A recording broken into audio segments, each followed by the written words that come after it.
Welcome back to another episode of The Lofty Lender. Today, I am excited to have Blake Shaffer with Remax Concepts joining me.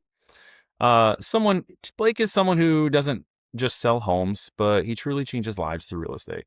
With 6+ years in the game, Blake brings a people-first, strategy-driven mindset to every client interaction. Known for making the process fun, smooth, and powerful, Blake is one of those agents who's in it for the long-term relationship, not just the transaction. And I can speak to that because Blake and I just recently worked together, and it was absolutely spot on. With the customer said, Blake he talked to us about the house, but he also talked to us about everything else. And so we just felt like he was there whenever we had a question. And you also helped their parents. So I think they felt like it was a relationship driven transaction, I guess, whatever. So welcome to the Absolutely. show, man. No, thank you for having me. I'm excited to be on and just kind of chat about things in real estate and even things outside of real estate. So, again, thank you for having me on. Well, first, let's talk about why you got into real estate. So you're a young guy. Did you, have you had 7 careers before this, or what got you into real estate?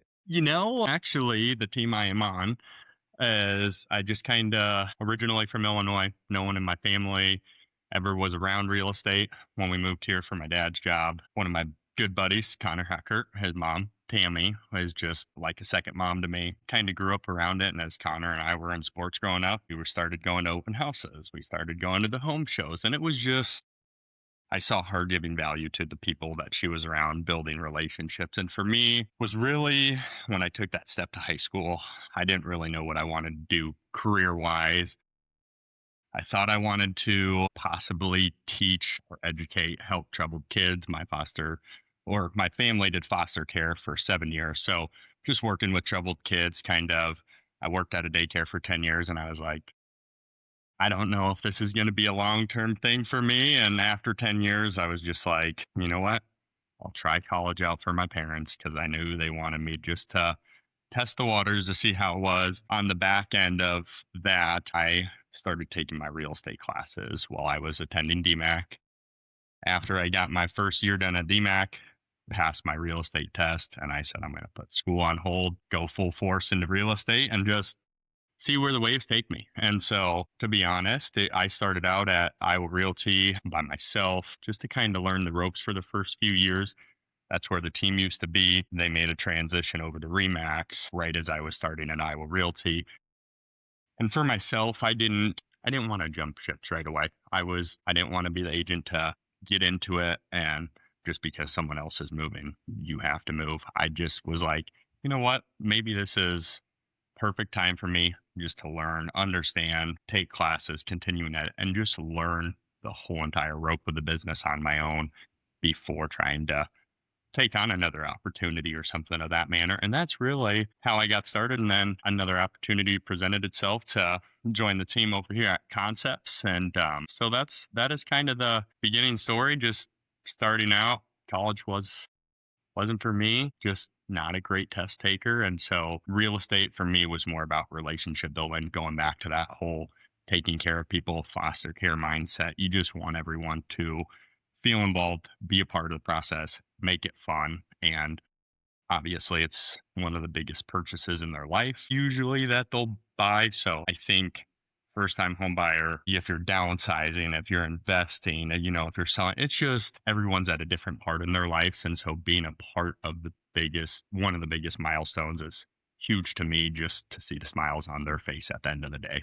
So, That's awesome, man. Yeah, I think of you explain your foster care and your history, and or fostering other kids, and I can see that as fostering first time buyers and helping them getting into that house. And I think our mutual client would she agree? I would guarantee she would agree with that. yep.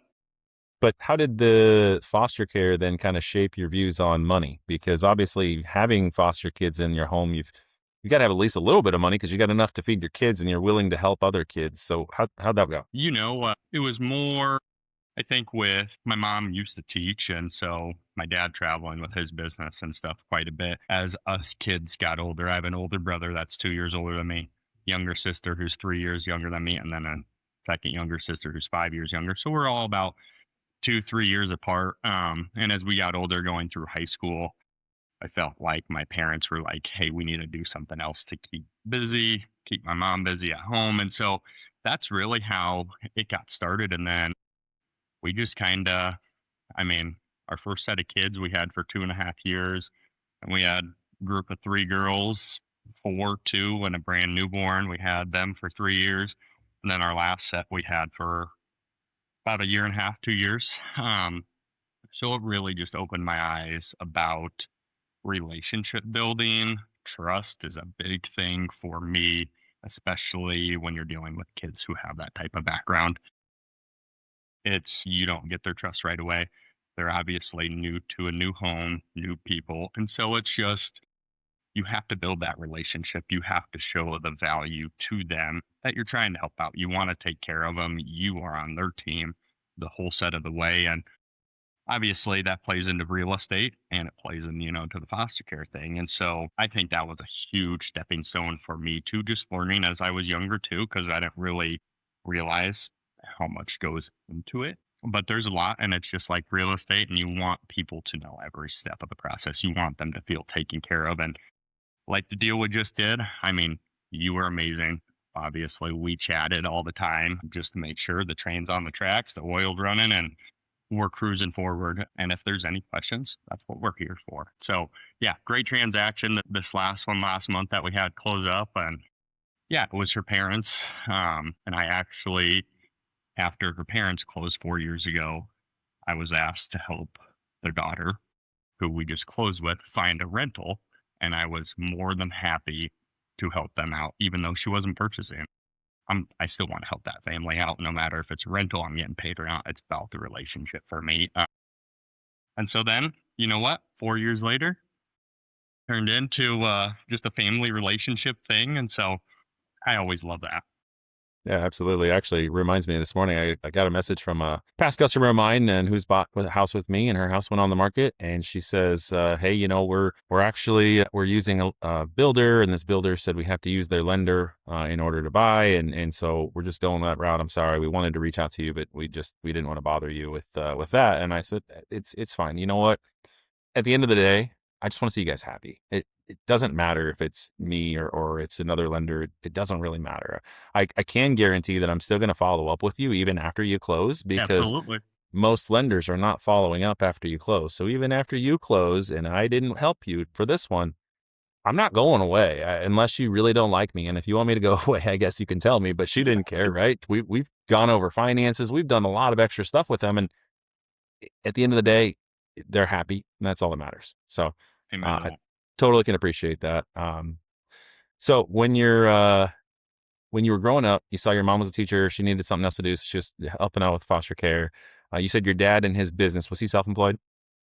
Yeah, so he actually is in, and that's why we moved from Illinois to Iowa, because he's in the ethanol yeast fermentation enzyme background. And so he was going back and forth to, we were from Crystal Lake, Lake in the Hills area, right outside, um, just a suburb of Chicago. But he was just driving back and forth. And my mom, growing up with all us kids, she was just like, maybe it's time for us to make a move so you're not gone all the time. And so that was the big first move. And then, kind of as me and my brother were in sports, just them getting us introduced to other friends and people. And then you just, being young, you just start to really click with people. And it was, Connor and I, he's still my best friend to this day. But it really is interesting on how, once something shows itself, that it really sticks in your mind and you can't forget about it. But yeah, so my dad's business, he came over here. We came over here just for less travel. And then as that was growing, he obviously is traveling more now. As us kids got older, my mom was like, she was done teaching at this point. She's like, I need to keep myself busy with foster care people. And it was just, then I started taking my parents to the home show houses and open houses just to kind of get my family used to real estate, because I was never around it, Yeah, grandparents, aunts, and uncles. So it was just something new for me to introduce to my family. And it was kind of fun now, and still is, teaching my brothers and sisters and mom and dad about all the different things in real estate that they still don't even really know. that's cool. So So you saw your mom and dad busy all the time. Your dad especially traveling a lot. He was gone a lot, I'm sure. So I want to transition this to your wife probably feels that you're gone a lot because you're probably working quite a bit being a newer agent. So what are you doing when you're not in the office, which I know isn't very often, but what do you like to do? I would say when I'm not in the office, I'm hopefully out showing her at an open house. But with my family side of things, I got a couple young kiddos. Elliot, she just turned 2. She's my little daughter. And then we just had Callan, newborn, last October. So he's about 4 months now. So they keep us pretty busy. And when I'm at home, I try and shut down the laptop and phone and be present. And that's my biggest thing too, with how much, and just running around, phone calls, weekends, at the dinner table, you want to take care of those clients. So for me, it's very important to stay in front, be present with my family at those times, and just kind of shut it down. Even if it's for an hour or two, my phone will be right back on. And if there's something there, I'll get right to it. But we got 3 pups. So really it's just kind of busy at the household right now. She stopped working in October after our second was born. So that's been a fun little adjustment, just her trying to keep herself busy now at home with the kiddos when I'm not there. And so it's new. But I think, as you know, with young kids and pups and stuff, being newer in the industry and busy, it can be tough sometimes to put down the phone, especially when, you know, there's a deal that needs attention. And sometimes deals can go as smooth as sailing, but we've all been there. Some deals need more attention than others at some points in the time. And so it's for me really just understanding how fast time goes now, having a 2-year-old and feeling like she was just born a couple months ago. And I don't want to miss any of that time with my family, just because listening to mentors and coaches and even my parents, in the blink of an eye, they're going to be running around and not even needing you at that point. And so when they're in school and doing that, I can understand, hey, I was there for their childhood and growing up and getting them into sports. And so I think that's very important for me, just to stay present. What's a professional milestone you're working towards this year? Professional milestone this year for me, I would say, to do 65 transactions. So I want to help, if it's a side by side investor, any type of transaction, I would just like to hit my goal of 65 transactions this year. For me, it's more about transaction and family helping than it is more about volume or any of that numbers. Obviously, I still have those goals in the back of my head, but for me, it's helping a number of fam, and that's my goal for this year, would be 65. And so I think with the market picking up and how the year has kind of started off, it's been awesome. And then we had And that one. thankfully, the groundhog saw his shadow. Oh wait, no, he did see his shadow, but Yeah, yet it's getting warmer. I don't they get this, said but I'll winter take is it. going to be another 6 weeks, but we're having 60-degree weather in February. I know my buddy went golfing at Beaver Creek the other day, and I was like, gosh, you're golfing in February in Iowa. And I saw the weather this weekend, 62, 65. So I'm hoping that just opens the door to more traffic. And my biggest thing is educating people on the process.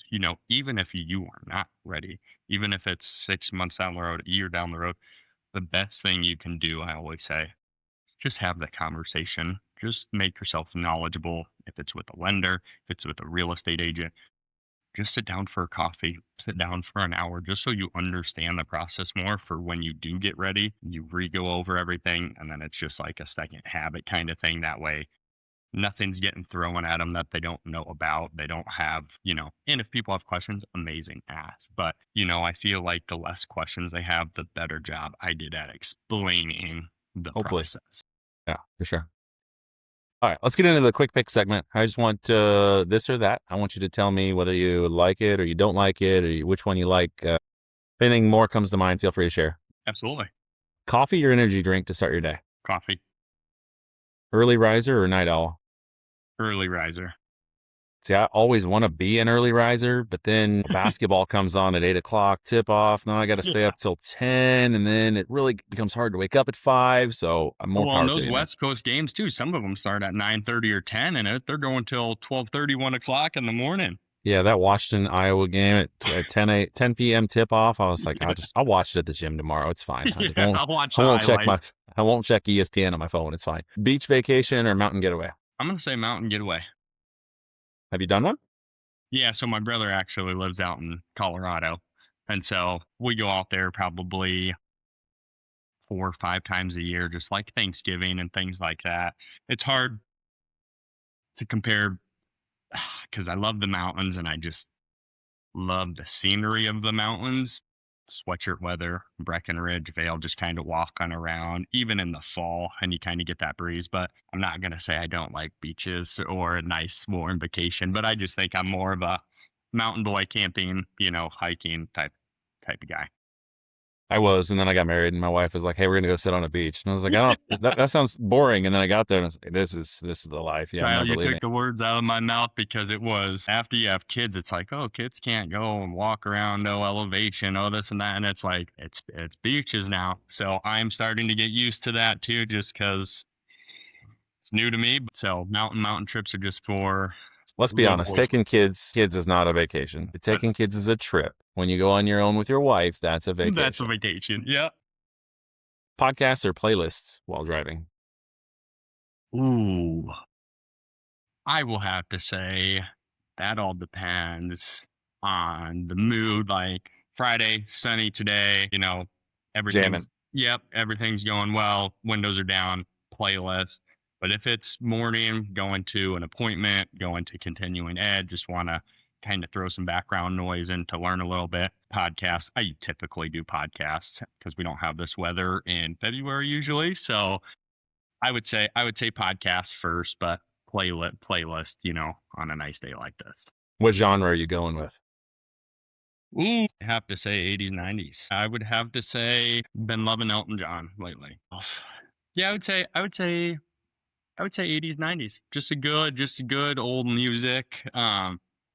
Alternative music nowadays obviously is always a fun little hit here and there. So that's always good music thrown in the background. But if I'm jamming out, it, you know, just listen to Pork Tornadoes. They came to our awards thing. So listening to some of just their alternative songs that they play just is always a good time. If you want to get some good looks, turn on some EDM, crank it up, roll the windows down, and just drive through Ankeny and just look at all the people that just stare at you. It's a lot of fun. I'm this big nerd dude that's sitting behind a desk all day, and if I need to get something done, I put some EDM on. I can't sing along because I don't know. There's no words, right? Yep. And if there is words, I definitely don't know them. But I'm just jamming, and people are like, "What are you doing in there?" It I'm is just focused, and it's so good too, just for with how busy we are, just to let it go out the window sometimes and do jam out because I feel like it just gets something off your plate before you go home or to the next appointment. City you'd move to if money didn't matter. And don't be boring and say, I just got to stay here because I got my job. Like, you don't have your Yeah, job no, now. You're a absolutely not. billionaire. Where are you going? Absolutely. Yeah. If money did not matter, I would probably, there would be a couple. There'd be a couple, and it would go back and forth between, again, mountains and beaches. Either Jackson Hole, Wyoming. I would say Vail, Colorado, but I visit there. It's busy by Breck.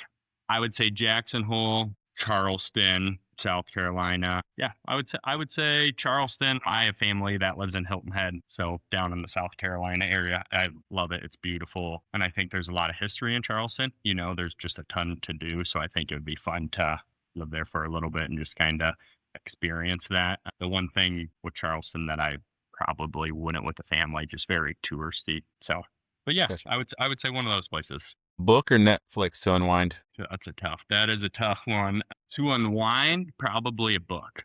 To just kind of get tired, close the eyes, and at night, I would say a book just because if you're watching a good show on Netflix or something, You're not turning it off. you ain't turning it off and it's just going to keep going episode after episode. And then I don't unwind at the end of it. I'm usually more awake than I was before. And I'm reading a good book right now. When open houses are just kind of slower or whatever, I'll pop open a book if all my work's taken care of. And so, yeah, The Roadmap to Financial Success is the book I'm reading right now.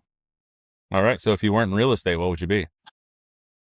Well, I don't know if I'm the scientific smart enough to go into scientific engineering, kind of that sort of thing. That's tough. That's tough. I would say probably something with engineering. Hopefully, just what my family's done. My dad and his brothers, and they all kind of have their own businesses, and two of them do batteries.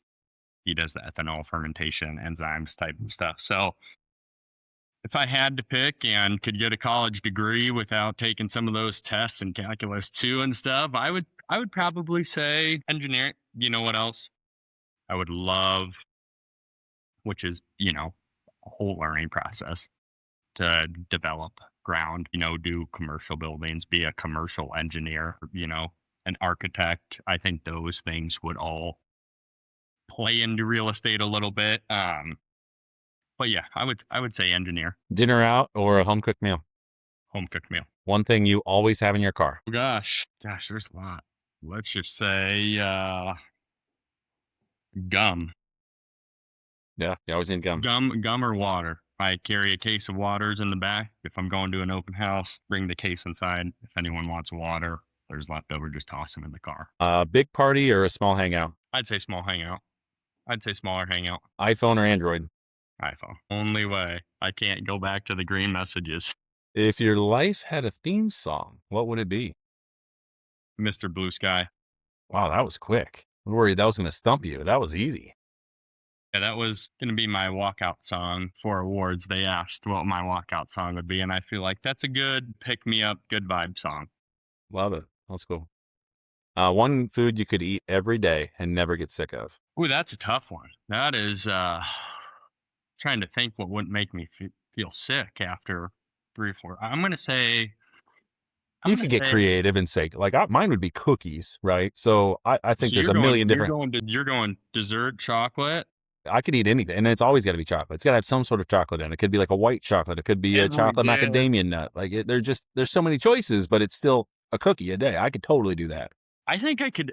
I could do a sweet a day for sure. I'm with you on that. If we're doing sweets, I was gonna say pasta or like a steak.